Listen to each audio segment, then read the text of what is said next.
Dans cette vidéo, nous allons corriger l'exercice 13 de la page 17 sur la trigonométrie. Alors regardons ce que nous dit cet exercice. Ici, ils nous disent « Debout devant une église ancienne, tu observes une gargouille. De l'endroit où tu te trouves, tu remarques que l'angle d'élévation du point le plus bas de la gargouille est de 24 degrés et que celui de son point le plus élevé est de 47 degrés. Quelle est la hauteur de la gargouille si tu te trouves à une distance de 5,2 mètres du mur où elle est nichée ?» En fait, quand vous avez une résolution de problème, toujours lisez la résolution une fois pour savoir de quoi s'agit-il, et puis lisez-la une deuxième fois, phrase par phrase. Par exemple, ici, une première fois, ça me dit qu'il me parle de gargouille et ils veulent que je trouve une hauteur de gargouille. Donc ici, je vais l'analyser phrase par phrase. Ici, ils me disent « Debout devant une église ancienne, tu observes une gargouille. » Ici, c'est de l'information générale, il n'y a aucune information mathématique, donc on ignore cette phrase.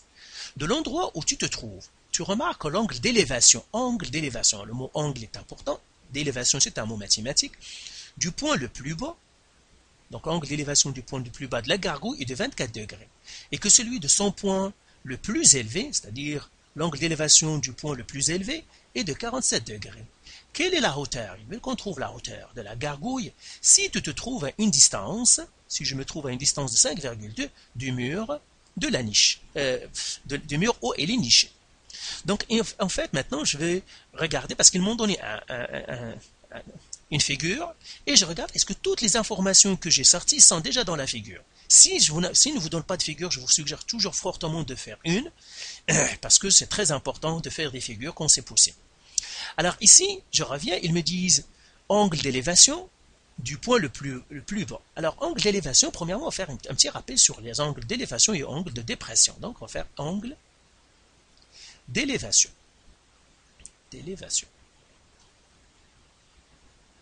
Alors, angle d'élévation, c'est quoi? En fait, c'est quand moi je suis au bas et je regarde vers le haut. Alors, par exemple, on va faire un petit dessin.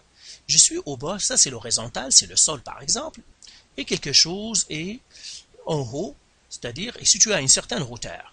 Donc, moi je suis ici, donc mon œil est là, et je regarde quelque chose vers le haut qui est là. Donc, la direction de ma vision, c'est comme ça. Donc, je regarde comme ça. Et le sens de la vision, c'est comme ça. Donc, l'angle d'élévation, c'est quoi? C'est cet angle-là. Donc, ça, c'est angle d'élévation. Angle d'élévation.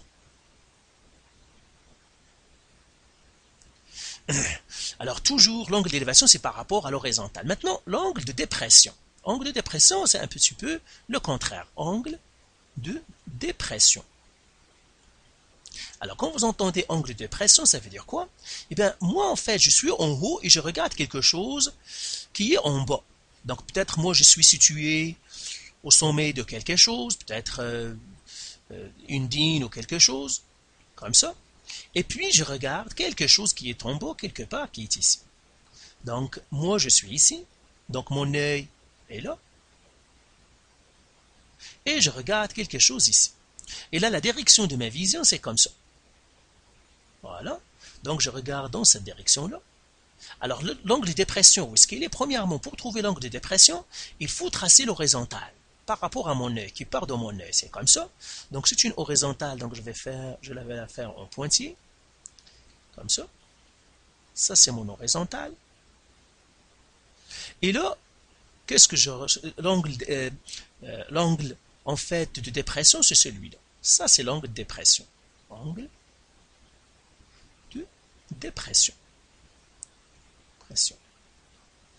Mais quand vous voyez que l'horizontale, cette horizontale-là et le sol sont parallèles, eh bien cet angle aussi a la même mesure que l'angle de dépression. Ça veut dire celui-là aussi, c'est l'angle de dépression. Donc vous avez cet angle-là avec l'horizontale ou cet angle-là, ces deux-là ils ont même mesure parce que ce sont des angles alternes internes et sont tous les deux des angles de dépression. Donc voilà pour les angles d'élévation et de dépression. Alors revenons maintenant à notre exercice. Alors ici, ils nous disent que tu remarques que l'angle d'élévation du point le plus bas de la gargouille est de 24 degrés, c'est-à-dire l'angle d'élévation du point le plus bas. Le plus bas, c'est ici. Et puis j'ai 24 degrés, donc ils l'ont représenté, c'est ça. Donc ma direction de vision, c'est ici. Je vois le point le plus bas de la gargouille. Il me dit, je vois le point le plus haut de la gargouille à 47 degrés. Donc j'ai l'angle d'élévation 47 degrés et je regarde le point le plus haut de la gargouille, c'est ici. Après, ils me disent, j'ai une distance de 5,2 mètres du mur. 5,2 mètres du mur, ils l'ont représenté 5,2. Ils me disent trouve la hauteur de la gargouille. La hauteur de la gargouille, le point le plus bas de la gargouille c'est D, le point le plus haut c'est C. Ils veulent que je trouve, bien sûr, la mesure A. Donc ce qu'ils veulent que je trouve c'est combien A vaut-elle. Parce que c'est ça ce qui fait la longueur de la gargouille. Alors maintenant, une fois que j'ai sorti toutes mes informations, tous mes données sont sur mon dessin, eh bien on va essayer de trouver la mesure de A. Ici, je vois que je n'ai que des triangles. Rien de particulier que des triangles. Combien de triangles je vois? Eh bien, je vois 3. Les deux triangles qui sont évidents, 1 et 2 ici, sont deux triangles évidents. J'ai un troisième, c'est le gros. Si j'ignore la ligne qui est ici, je vois que j'ai un triangle rectangle. Un triangle rectangle, c'est le troisième triangle. Donc, je vois 3 triangles. Donc, ici, je vais tout simplement effacer ça pour que ça ne me gêne plus. Ok, donc on enlève ça maintenant. Donc, j'ai 3 triangles. Et là, je regarde toujours, regardez est-ce que vous avez des triangles rectangles. Pourquoi? Parce que les triangles rectangles, il y a beaucoup de propriétés que le triangle rectangle a. Ici, je vois que j'ai le triangle 2 et le triangle 3 sont des triangles rectangles.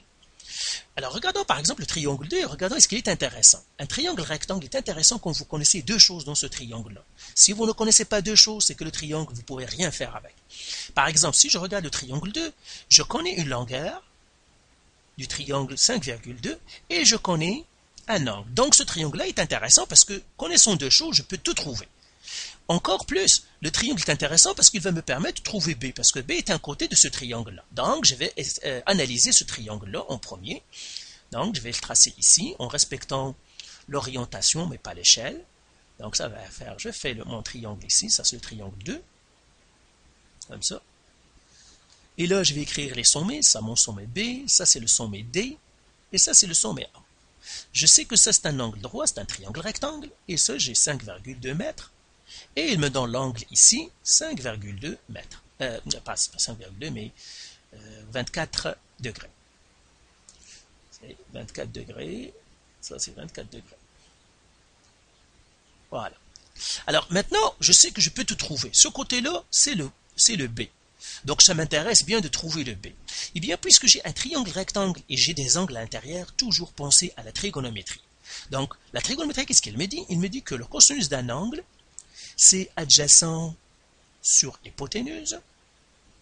Il me dit que le sinus d'un angle, c'est opposé sur hypoténuse. Et ils me disent que tan d'un angle, c'est opposé sur adjacent. Alors là, ça c'est mon rappel, ça c'est mon aide-mémoire. Dans mon aide-mémoire, j'ai ces informations-là. Alors premièrement maintenant, je vais nommer mes côtés. Celui-là c'est l'hypoténuse, tout simplement. Pourquoi? C'est l'hypoténuse, c'est le côté le plus lent. Maintenant les autres. L'opposé, comme je le trouve, tout simplement, je regarde mon angle comme un œil et il regarde l'opposé. Donc ça c'est le côté opposé. Ici, la cathète qui reste, c'est l'adjacent. Et finalement maintenant, je vais inscrire les informations que j'ai. Il me donne la mesure de l'angle B, qui est de 24 degrés. Il me donne l'adjacent, qui est de 5,2 mètres. Et moi, je m'intéresse à l'opposé, donc je m'aimerais bien trouver l'opposé, donc je fais opposé comme ça. Mais comme je vous ai déjà dit, puisque j'ai deux mesures, je suis sûr de tout trouver. Et là, je regarde où est-ce qu'il y a adjacent et opposé. Adjacent et opposé, ça c'est adjacent hypoténuse, opposé hypoténuse, opposé adjacent, donc c'est tan. Donc là, je vais utiliser tan, donc je fais comme ça, calcul de opposé, qui est B, comme ça, voilà. Et là, j'écris tan de l'angle, mon angle CB est égal, la règle ça me dit quoi? Opposé sur adjacent. Et là, il suffit que je remplace, ou bien je mets chaque valeur, je vais remplacer chaque chose par ces valeurs. Alors ici, je remonte un petit peu mon tableau. Alors ici, j'écris tan, c'est tan de quoi? Tan de 24. Donc j'écris l'angle tan 24 égale. Opposé, c'est ce que je cherche. Je fais point d'interrogation. Sur adjacent, adjacent c'est 5,2. Et là, je fais calculatrice. Donc, j'annule tout ça. Et là, je fais tan 24, qui me donne 0,44, 52. Prenez toujours 4 chiffres pour avoir plus de précision. 0,44, 52. Et je fais sur 1, égale ce que je cherche sur 5,2. Voilà, donc ça, on va le descendre. Et là, pour trouver ce que je cherche, le point d'interrogation, il suffit que je fasse produit croisé. Donc, je fais 5,2 qui multiplie 0,44 52 que je dois diviser par 1. Donc là, je fais ce calcul, donc point d'interrogation, ça serait combien? Donc calculatrice. Alors ici, donc ce nombre-là, je le multiplie par 5.2 et que je le divise par 1, en fait divisé par 1, ça ne changera rien. Donc ça me donnerait 2,3152. 3152 mètres. Voilà, j'ai trouvé mon B. Donc ici, j'écris l'opposé C. Ici, c'est combien? C'est 2,3152 mètres. Et je l'inscris ici.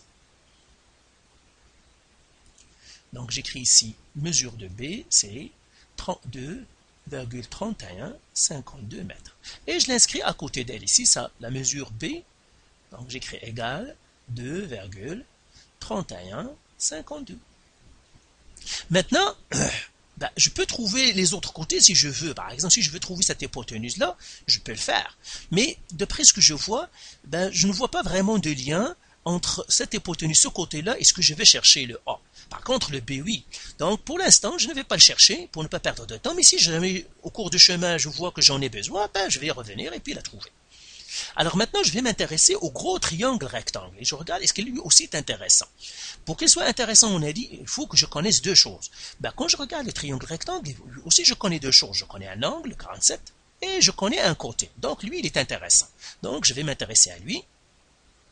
Donc je vais le tracer. Donc ici, j'efface tout ça. Et puis on tracera notre triangle. Encore une fois, je ne vais pas respecter l'échelle, mais je respecte l'orientation tout simplement. Voilà. Et là, je vais faire ça, c'est le côté B, ça c'est mon C, et ça c'est mon A. Et là, ça je sais que c'est un angle droit, je sais maintenant que cet angle c'est 47 degrés, et je sais que ce côté c'est 5,2 mètres, comme tout à l'heure. Voilà. Et maintenant, je vais nommer mes côtés.